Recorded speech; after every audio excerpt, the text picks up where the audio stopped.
فرمایا جو سنت طریقوں کو اپنائے گا 4 طریقے سے اللہ پاک ان کا اعزاز اور اکرام کریں گے۔ جو سنت طریقوں کی پابندی کرے گا، اس کا اہتمام کرے گا، اللہ پاک 4 طریقوں سے اس کا اعزاز اور اکرام کریں گے۔ ایک یہ کہ نیک لوگوں کے دلوں میں اللہ پاک اس آدمی کی محبت پیدا کریں گے۔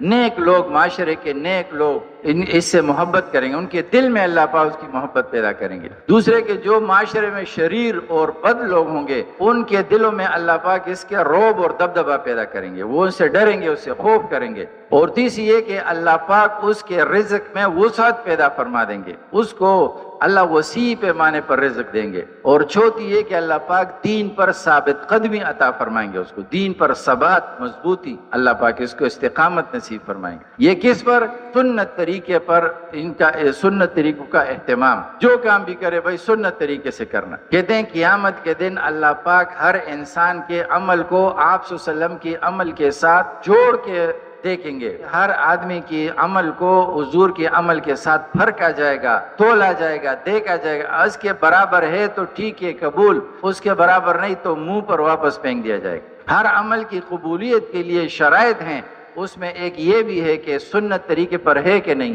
سنت طریقے پہ نہیں ہے، وہ عمل اللہ کے ہاں قبول ہی نہیں ہے، چاہے اس میں جتنا بھی مال لگے، جتنی بھی جان اس میں لگے، وہ عمل اللہ کے ہاں قبول ہی نہیں ہے۔ اگر محمد رسول اللہ کی مہر اس پہ نہیں لگی، وہ جو عمل بھی ہے وہ اللہ کو قبول ہی نہیں ہے۔